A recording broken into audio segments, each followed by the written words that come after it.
I'm Greg Lease, and I'm a police officer with the City of Grand Rapids. And I'm Andy Morgan, Sergeant with Grand Rapids Police Department. Together we're going to host this new television program put on by the Grand Rapids Police Department called GRPD Chronicles. In GRPD Chronicles, we'll discuss different police and community-related topics pertaining to the City of Grand Rapids and its residents. We'll also have interesting discussions with an array of community members and officials. So please relax and join us in our maiden voyage. Finally, it's spring, and thankfully we're beginning to see some more hospitable temperatures. But with spring comes hidden dangers, especially to new drivers. The combination of warm days and cool nights is a perfect recipe for icy roads. In this week's awareness segment, we'll take a moment to remind everybody of the importance of seatbelts.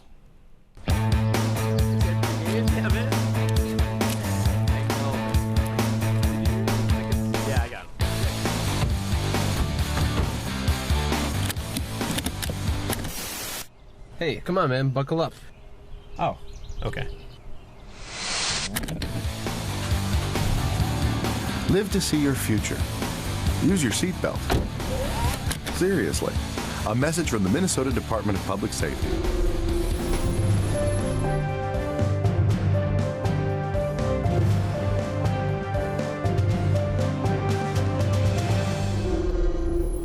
The next segment will be Meet a GRPD Member. During these segments, we'll be introducing various officers and individuals from the department with their specific role. Today, in our Meet the GRPD Member segment, we'll be speaking with current Chief of Police of the Grand Rapids Police Department, Scott Johnson. Scott, thanks for coming in today. Andy, Greg, thanks for inviting me. Thank you. Appreciate you being here. Scott, you've got a long history in law enforcement, and you bring a lot to this community in our department, and we really appreciate that. Tell us a little bit about where you've come from. Well, it's a great community, and I'm very pleased to be here. It's the culmination of my career. I started my career in police work back in 1974 in a small town at that time called Lakeville. And from Lakeville, 24 years later, I left there as a lieutenant, went to work for the city of Mendota Heights as their police chief. And then from Mendota Heights, the last 11 years was spent in the city of Apple Valley. An opportunity to see these small towns, small suburbs grow up into to be major suburbs, and it was a fun time. Being here in Grand Rapids now, what are some, do any differences between working in metro environment versus an area like Grand Rapids come to mind? Policing is policing, and it's done the same way just about any place you are. Probably what's a little bit different is, in a way, it's kind of like coming back to my roots. When I started out in Lakeville, it was a population about 9,000. Everybody, it seemed like, knew everybody, and about half the people were related to each other in town. Well, when I came to work here, I found out that, yes, everybody knows everybody. You've got to be careful what you say. But everybody is literally related to everybody else in town. But that's refreshing. People look out after each other, and I enjoy that. Well, we're sure happy to have you, and you're a great addition to the police department. Well, thank you, Greg. And now for our Chief's Corner.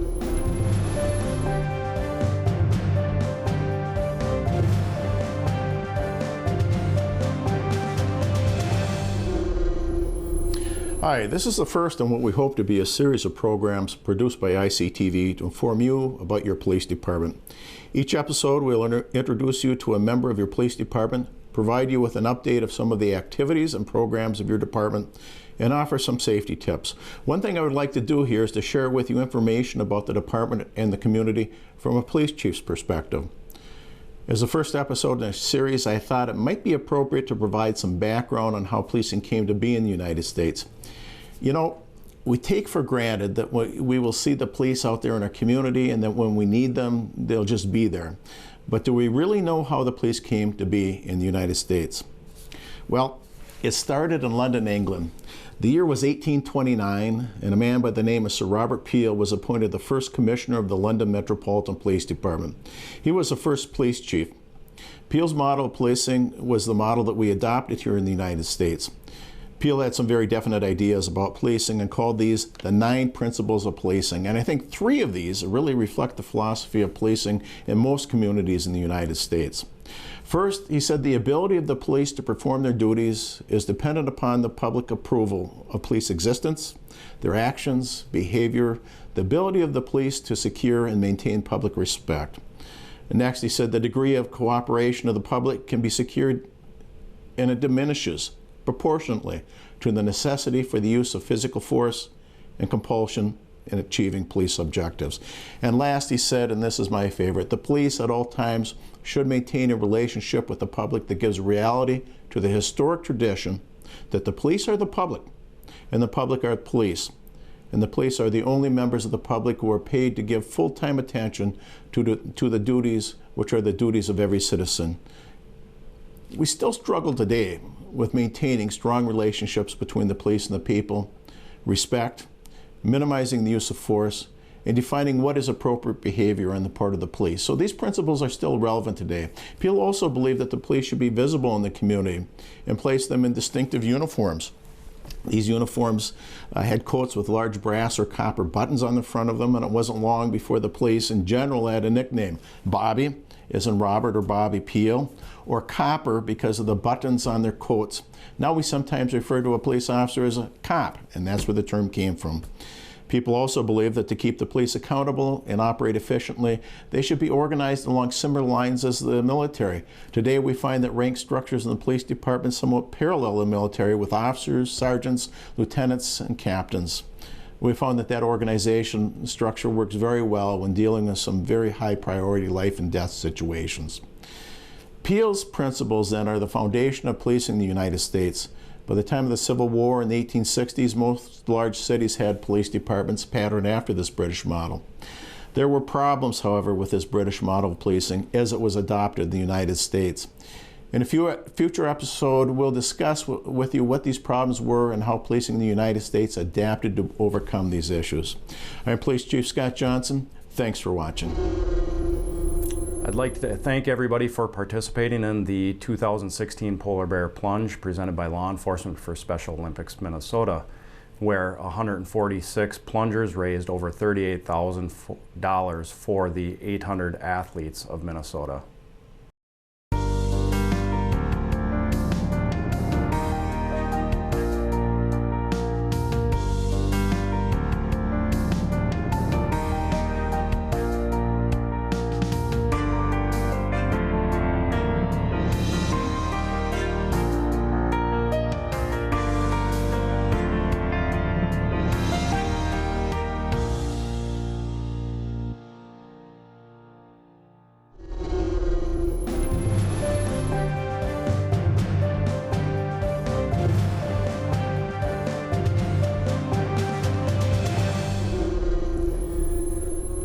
Well, Andy, safety is everyone's responsibility. And being it's spring, a couple topics jump out to me. I'm thinking we should talk about ice safety and maybe some wood ticks. What do you think? Yeah, absolutely. Everyone in northern Minnesota likes the outdoors and likes to enjoy the area lakes. You know, the state of Minnesota puts out a brochure with some ice recommendations. 4 inches for ice fishermen on foot, 5 inches for ATV and snowmobile travel, 8 to 12 for cars and small pickups, and 12 to 15 inches for medium trucks. With this warm weather we had last year, I don't know that we can really count on any of that, because I think the ice distances vary depending on where you're at on the lake. Absolutely. I think this is a great opportunity to review the thickness of the ice so that everybody can ensure their safety while enjoying the outdoors. So speaking of ice safety, our special guest today is Thomas Sutherland. He's a conservation officer for the state of Minnesota.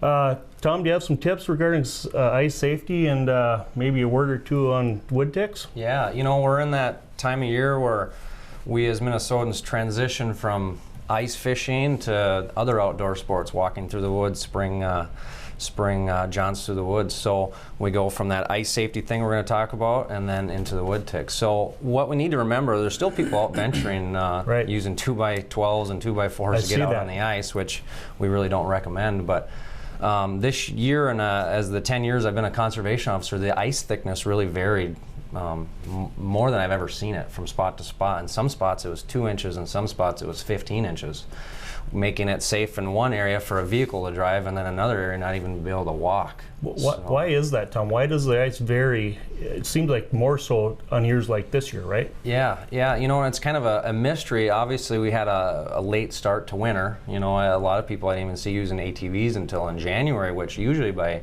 January we're out using full-size vehicles and pickups. So that warm weather attributes to it. Possible with the longer warm season, maybe turnover on the lakes was a little bit different and later than it normally happens. So there's extra current and things to think about that aren't normally there in a normal year. And then of course 2 months later, now we're in the opposite end, where last weekend we had in the 60s. And the sun and that ice really goes fast, and currents that open up can really open the ice up fast. As we saw on one of our local lakes here, we had 4 or 5 ATVs go through on the same day when it was 62 degrees out. Luckily, all those people are safe and got out, but we got a couple wheelers that we're working on getting out. The biggest thing is, you know, for people in town, the locals that venture out on the ice, they usually know or have a good idea of what the thickness is from being here for years. This year's unique though. People are coming from out of town. We strongly recommend either stopping by the bait shops, talking to local people about ice thicknesses and how they vary. Also, we always talk about the main safety is if you're out on that ice and you're going to go out, you know, using those ice picks, having them on you. So you can get out of the ice if need be. And the biggest thing we always tell people, you know, hopefully you never get in a situation like that, but don't panic. To stay calm. If you fall through the ice, start thinking and try to get your way back out of that ice. That's the most important thing. Also, one thing we look at on the ice safety, if you're going out by yourself, always tell someone where you're headed to. Hey, I'm going out in Tioga Bay on Pekagama today. Tell your wife, your friend, your kids, whoever, hey, that's where I'm headed. I'll be back around 2 o'clock. If you're not back, then they're starting to call your phone or getting out there to look for you, so we know where to find you, you know, right, as law enforcement officers. Does the state recommend that we wear possibly life preservers while we're out on the ice at this time of the year, or is that you know, totally up to the individual person? Right. You know, like we say, like you started off the segment as responsibility of safety is all on our own. You know, if that's one thing that helps you, hey, a life preserver is a good idea. If you feel like you have to go and that, you know, those fish are worth it today, then, you know, wear a life jacket. But you know, we just want you to be safe. The main thing is be safe and do what you feel in your gut is right, and keep yourself safe and your loved ones at home that are comfortable with that also.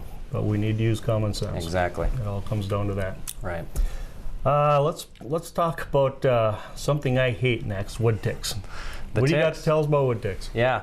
So we've got the wood ticks. We have a couple different main species in Minnesota: the wood tick or the dog tick, the general tick that we saw as kids here. You know, we were talking about it earlier. Growing up here, that's all we ever really saw were the wood tick or the dog tick you'd see on your dog, right, and it would get large and fall off. But now we're really progressing into seeing these deer ticks that we see, and they're a lot smaller.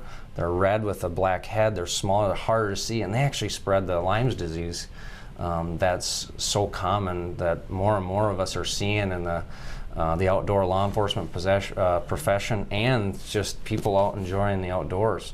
So we really need, the biggest thing with them is just doing a self-check when you come in from the outdoors and making sure that they're not attached to you on your clothes. Sometimes we even put our clothes away and they're still on your clothes, so you want to make sure you launder them, those clothes. When the sun, like it came out last weekend in the 60s and that snow leaves the ground, those ticks really come out, especially the deer ticks. They come out and you know, your pets pick them up very readily, very easily, and then they sometimes go to you. And we also want to, you know, we love our pets, our animals. They are very susceptible to Lyme's disease, and they've got fur and that. So make sure you're treating them for those, and doing self checks on them also, looking for those ticks on those behind the neck, you know, by the waist, underneath, under their belly, where those deer ticks like to go. So, and there's not just Lyme's disease that they spread. There's countless other really bad diseases that ticks spread. You know, of course, the toughest thing is they're so small and hard to see. for that. So when you get home, the biggest thing is doing a self-check. And a lot of professionals say, give or take, if you can get them within 24 hours, they can't transmit the disease, these diseases that happen. So doing that check every night is crucial. And if you do have one on for a long time, go see your doctor. There's special medication you can take to prevent contracting the disease, Lyme's disease. So those would be the biggest thing, is just being responsible and checking yourself every day, every night when you're home. Find them quick. Find them quick. All right. Well, that's great, Tom. Thanks for a couple great tips leading into the summer, and you know, hopefully the ice is, you know, people use enough common sense, stay off there, and let's try to be tickless. Yep, I agree. Stay safe. Thanks. Well, that wraps it up for today. We hope you've enjoyed our topics and discussions. We're looking forward to bringing you more of the same on the next installment of GRPD Chronicles. Until then, take care and be safe.